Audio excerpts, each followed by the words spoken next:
The first sliver of dawn crept over the city skyline as Malik Brown laced his racing shoes in the quiet of his apartment.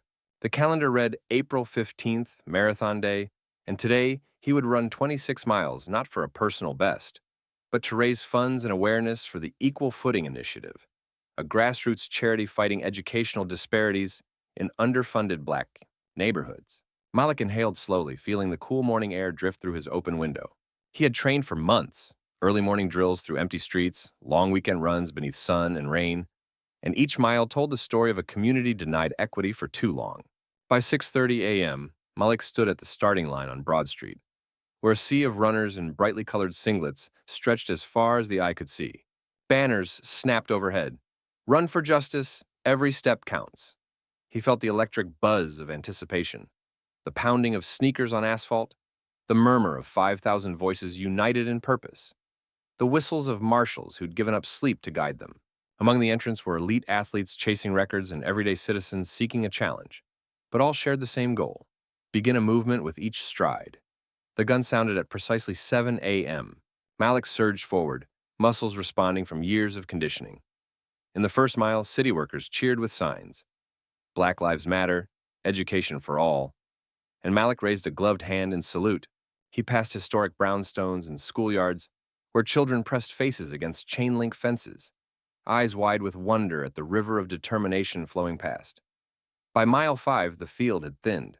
Malik settled into his rhythm: left foot, right foot, breath in 4 counts, breath out 4 counts. Mind focused on more than distance. He thought of Ms. Ellison, a veteran teacher whose after-school tutoring program had been defunded by budget cuts. He thought of his nephew Jamal, whose school scraped together scraps of textbooks. Every footfall was a promise. This run would bring resources back to those classrooms.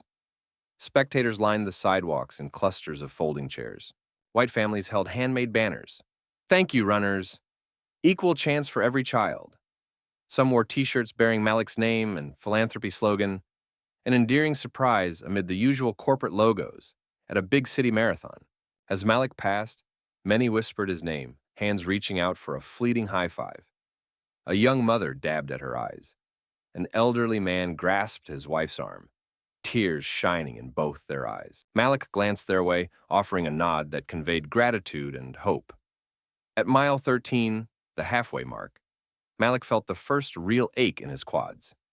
He slowed briefly to grab a water bottle, handed by volunteers from the Equal Footing tent. Their painted faces and spirited chants, "Keep going, Malik," recharged his spirit.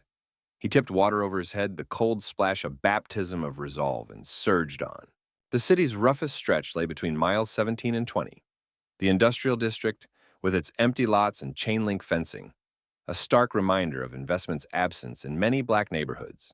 Here, the crowd thinned to a handful of onlookers, mostly white office workers, sipping takeaway coffee. Yet even they recognized Malik's struggle.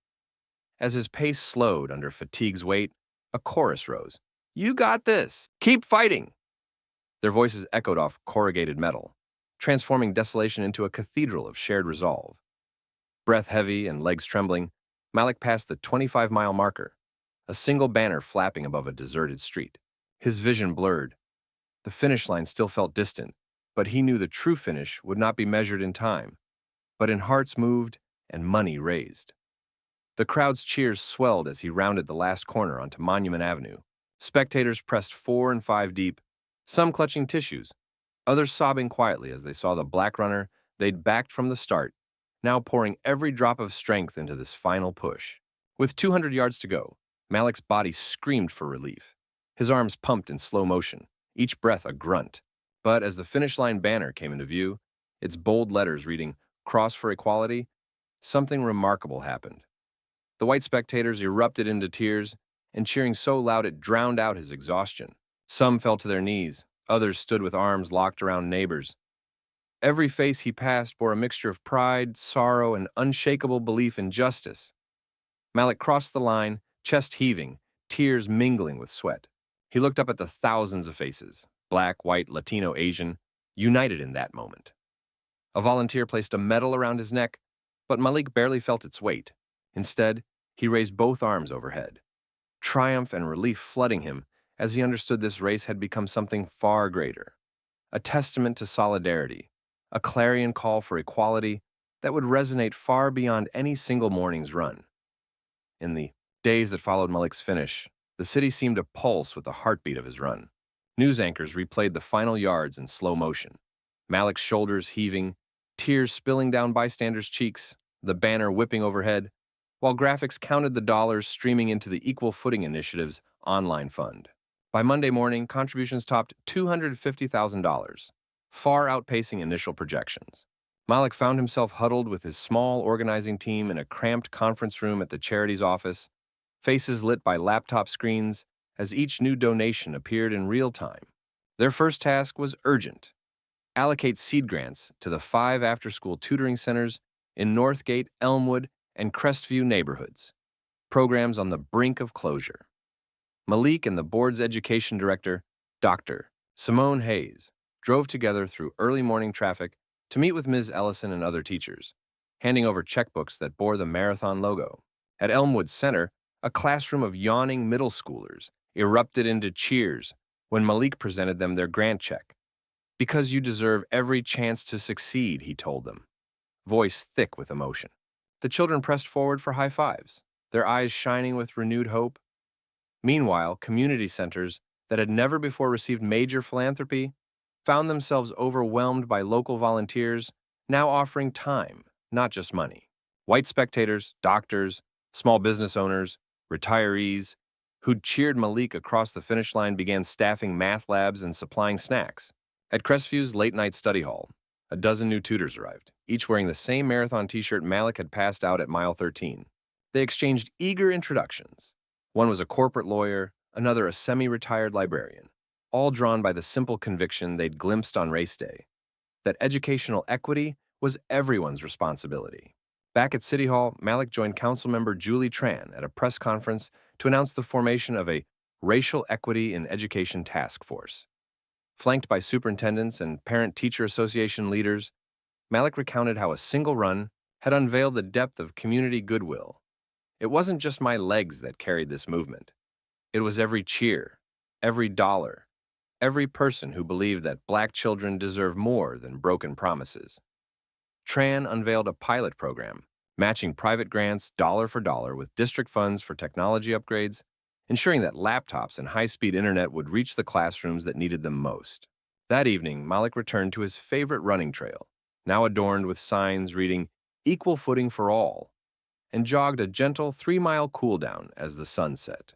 In his earpiece, the city's late-night radio host called to congratulate him on the marathon's impact, asking, "What keeps you going?" Malik slowed to a walk, glancing at the path's lampposts. "Knowing that every step I take inspires someone else to step forward," he said. "Tonight, I ran for justice. But tomorrow, I'll keep running for change." As he disappeared into the twilight, the trail whispered back with his footsteps, a promise that this race was only the beginning of a movement whose finish line lay in a future of true educational equality. 2 weeks after the race, Malik Brown found himself at the heart of a Maine elementary school assembly, standing before a sea of eager first graders whose desks were strewn with hand-drawn thank you posters. He smiled down at them, still unaccustomed to this new life in the spotlight. Principal Ramirez introduced him with pride. "Class, this is Mr. Brown. He ran a marathon for you, to make sure every one of you has the tools to learn and grow." A ripple of applause echoed off the cafeteria walls. Malik knelt to eye level. "I ran 26 miles so that you don't have to run through life without help," he said, voice steady. He handed each child a pledge card, a small certificate, promising 2 hours of free tutoring at the Equal Footing Learning Center. Their cheers filled the room like sunlight bursting through clouds. From there, Malik sprinted, figuratively, through a packed week of community engagements. He met with Dr. Simone Hayes and the district superintendent to finalize the Marathon Scholars Program, a cohort of 10 high-achieving students from underfunded schools who would receive full scholarships to summer enrichment camps in science, technology, and the arts. On Wednesday, Malik joined a roundtable with representatives from 3 major tech firms, each moved by his story and eager to close the digital divide. Over coffee in a sleek Skyline boardroom, they signed letters of intent to donate 1,000 refurbished laptops and fund after-school coding clubs. One CEO, wiping tears from his eyes, confessed, "I never imagined sport could do this." You've made us see our responsibility. By Friday, Malik was at the city library for the inaugural Page to Progress book drive. Volunteers packed boxes of donated histories, biographies, and picture books destined for libraries in Crestview and Northgate. Malik hefted a stack himself, grinning as a fifth grader ran up to say, "I'm going to read every single one," a promise that made every sore muscle from the marathon feel worthwhile. That Saturday, Malik unveiled the Equal Footing Education Expo in the convention center. Dozens of booths lined the hall, nonprofit tutors offering math clinics, college mentors guiding scholarship applications, mental health counselors teaching stress management workshops. A live stage featured local bands, poetry readings, and a keynote by Malik himself, who recounted the moment he crossed the finish line and saw white spectators weep for a cause bigger than themselves. When the expo closed, Malik found himself backstage with Maya Tran, the volunteer coordinator who'd tracked every tutor sign-up. We had over 3,000 attendees today, she beamed, and sign-ups for next week's workshops already top 500. Malik nodded, chest swelling with gratitude. "This is why I ran," he whispered. "So learning becomes a celebration, not a burden." That evening, Malik returned to the empty stadium where the marathon had begun. He jogged a single victorious mile under the floodlights, each footfall a reminder that change is earned one step and one student at a time. As the scoreboard counted down to midnight, Malik paused, placing a hand over his heart. He knew the journey ahead would demand endurance beyond any race. Policy battles at the school board, fundraising storms in the winter chill, and the relentless work of transforming opportunity into achievement. But in that quiet stadium, with the echo of his solitary strides beneath the empty stands, Malik felt a fierce certainty. Together, a community that once cheered him into tears could now carry every child across the finish line of their own potential. And that, he knew, was the greatest victory of all. 2 months after the Education Expo, Malik Brown awoke before dawn once more, though this time not to train for a marathon, but to oversee the rollout of the Equal Footing Mobile Lab, a refurbished, city bus converted into a STEM classroom on wheels. By 7 a.m., he stood beside the bus's open hatch as Dr. Simone Hayes and a team of volunteer engineers loaded microscopes, laptops, and 3D printers. Bright vinyl lettering proclaimed, "Equal Footing Mobile Lab, bringing opportunity to your neighborhood." Their first destination was Crestview Park, where dozens of children, many of whom had never seen a science lab, greeted the bus with wide eyes. Malik held back tears as he watched 8th grader Antonio Morales slide into a VR headset and walk through the human circulatory system, cheering when he identified the aortic valve. Nearby, a white retiree who donated parts to build the lab wiped her cheeks, whispering, "He's changing lives." By lunchtime, Malik and Simone had baptized 4 neighborhoods, Northgate, Elmwood, Brookside, and Old Town, each with full schedules of coding boot camps, robotics challenges, and college prep workshops. White tech executives who'd cheered Malik at mile 12 of the marathon drove from one stop to the next, mentoring small groups of students. Their presence spoke volumes, crossover allies investing their time as passionately as parents at a Little League game. That afternoon, Malik convened the first meeting of the Equal Footing Advisory Council in City Hall's Grand Rotunda. Members included teachers like Ms. Ellison, student scholars like Marisol and Jamal, now a high school junior, community leaders, and 3 city council members, impressed by the district's early gains. Their agenda: secure permanent city funding for the Marathon Scholars Summer Program, expand the mobile lab fleet to 3 buses, and draft legislation requiring every school to post real-time resource equity dashboards online. Councilmember Julie Tran, once moved to tears by Malik's finish, rose to speak. "We've seen test score gaps close by 15%, she noted, and attendance rates climb in our pilot schools. That's real progress. I pledge $500,000 in municipal grants to double our reach next year." Applause rippled through the chamber. Malik felt the weight of every late-night spreadsheet and every aching muscle repay him in moments like this. Weeks later, Malik and Simone traveled to the state capitol to testify before the Education Committee. In a slender hearing room, they presented satellite data showing improved broadband usage in formerly dead-zone neighborhoods, and student surveys reporting newfound confidence in math and science. When Malik concluded, Senator Grace Patel, whose own son had attended an expo workshop, declared, "I will introduce a bill to make the mobile lab program a model for every district in our state. Back in Crestview Park that Saturday, Malik watched as a multiracial group of high school interns led a solar oven workshop, melting chocolate on glass panels to bake s'mores. Younger children circled, mouths agape, as sparks of knowledge kindled in every smile. A white father leaned close to Malik and said, "This is what real equality looks like." Malik nodded, heart full. He had run a race that spanned miles, but this was the finish line he'd dreamed of, when every child, regardless of zip code or skin, color stood on truly equal footing. Spring's emerald leaves unfurled across the city as Malik Brown stood before Lincoln High's auditorium, watching a packed crowd of students, teachers, and community partners gather for the inaugural Future Footing Forum.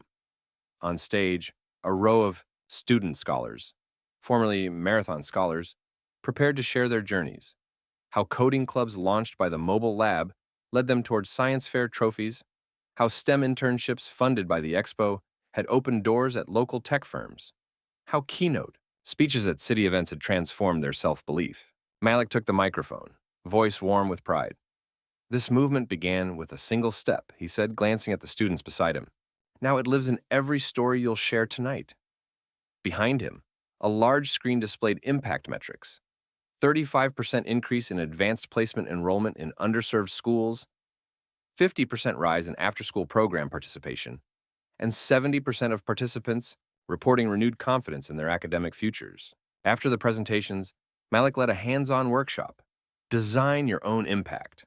Students clustered in small teams, brainstorming new ways to leverage the mobile lab, coding refugee language apps, teaching robotics at senior centers, mapping local environmental hazards. Mentors circulated, engineers, educators, even marathon sponsors, offering guidance on grant writing, project management, and community outreach.